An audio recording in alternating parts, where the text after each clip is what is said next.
Abigail, I mean, this was darker than anticipated, wasn't it? I mean, this is certainly for an older crowd, this series. I mean, I guess those who grew up watching the Winx Club would be the perfect age for this new adaptation. Yeah, I mean, I love the saying, I've been saying this so much, but, you know, the Winx audience grew up and so did we.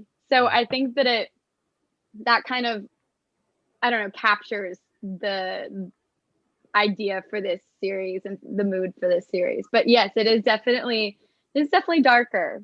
But, you know, it still has the humor involved. It's like the minute you think that you're in a dark moment, there's a joke being told. And there's, you know, it's such a mixture of a lot of different things. Yeah, because I mean, Danny, there's such a huge fan base to this already. It must be great, so great knowing that there's this kind of passionate audience already in place. But does it add a sort of pressure of sorts, knowing that there's so many people out there that have their kind of own ideas of who these characters are and what they mean to them? Oh God, yeah. I find myself saying this quite a lot as well. Like, off the bat, we all got along really, really well, and we sort of relied on each other, especially like if we had loads of scenes with each other. You know, because we constantly, well, for me anyway, I thought I was just doing a bad job, and I'd have days where I'd, you know, speak to Abby and be like, you know, God, I think I just didn't do that right, or I didn't do, you know, all this kind of stuff, and you know, just we sort both of did keeping that so much. Yeah, I mean. It was really great because, you know, we built friendships really, really quickly from that, because we were sort of not relying on each other, but we knew that if we had sort of like a baddish day, we knew that we could have like a little, almost a pick-me-up from, you know, all the cast. They're all so wonderful, and they all listen. They're all great listeners. They're all fantastic listeners. Yeah, and Abby is, you know, fantastic. So many days I'd be like, oh, I think I messed up, and I'll just, you know, go over and have a chat with her about, you know, what I did.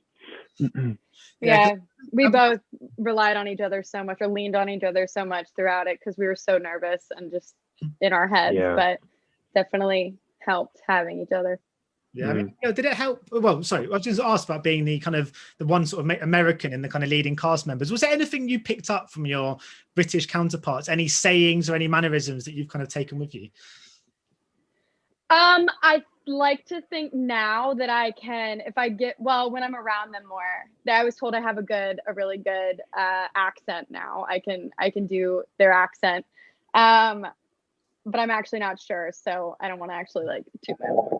But I would also say I learned how I never spent this much time around. I realized how American I am, if that makes sense. Like, they would always say, like, they would always make fun of me for like little things. I didn't even realize that they were just Americanisms or something. And I guess I really picked up on that side of it, because I am, yeah, I realized that, which is funny, just to see. It's an endearing thing, by the way. When we're all picking up on these things, it's coming from the heart. I promise. Now I want to hear your. Oh, I know. What's that? I said I want to hear your English accent now. Oh God, I knew by saying that you'd ask me. Yeah. Okay, let me think. What? Okay, Danny, you say something and I'll repeat it. This might be bad. Okay. It's been a while. Can I have some fish and chips and a can of Coke? Come on, you wouldn't say soda, would you? You'd say. Can I say it again? Can I have some fish and chips and a can of Coke? Can I have some fish and chips and a can of Coke? Nailed it. That's pretty good. That is pretty good.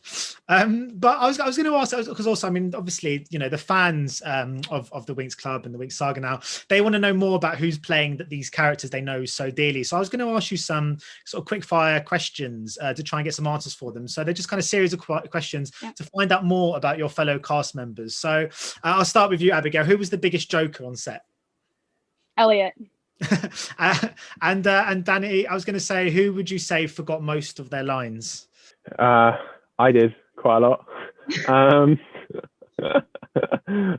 Yeah, I did. Yeah, me. And Abigail, who's the most likely to turn up late to set? No one. Everyone was very punctual. Yeah. Genuinely, yeah. No one. I'd say maybe. There were definitely days where I would like be bursting out of the apartment with like my hair in a bun and me and still in my pajamas, but I was still on time. But I definitely like woke up like a minute before. Then maybe me, but I was still on time. I will say that.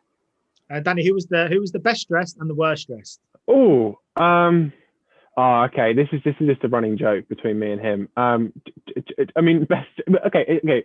Actually, on another detail, I definitely started off wearing nice clothes to set, and then I realized, what's the point? You just get out of your clothes and you're in your. So I just started wearing tracksuits to work every day.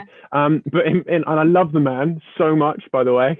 But Jacob, 100% Jacob. But then again, he's more experienced than me. Worst dressed? He's worst dressed? Yeah, worst dressed. Yeah, worst dressed. Okay. But then again, I can put myself in that category because by the end, I was like coming downstairs with like my hair and like, I mean, I had a lot of hair on set as well. It was like up over here. I looked shocking in the mornings, in like a tracksuit. So I can put myself. But like best dressed, I think in my opinion, we all started out like dressing to work. Honestly, I can't remember. But by the end, I think a lot of us are like, let's just, go in our warm clothes. Did Precious always? Okay. Precious. I wasn't in the car with Precious a lot. Style. And Hannah always dressed nice to work, which I was always impressed with. I go in literally pajamas every day. But yeah, Precious, she's on it. Right. I'll tell you said that when I interview her, but I agree about the tracksuit bottoms. I wear them every day to work now. That's the good thing about lockdown, I suppose. I know. I know. I was gonna wear sweatpants on the bottom to this, and then I was like, well, if I do stand up, I don't want to like. That would be bad, but yeah. Well, thanks so much for your time today, guys. Best of luck with the series, and hopefully I'll catch up with you guys if there's another one. Who knows? Cheers. Thank you so much. Take care. Bye bye. Ladies and gentlemen, you're watching Hey You Guys. Hey You Guys, huh? Hey You Guys. Is that from the Goonies? It is indeed, yes. Nice. Hey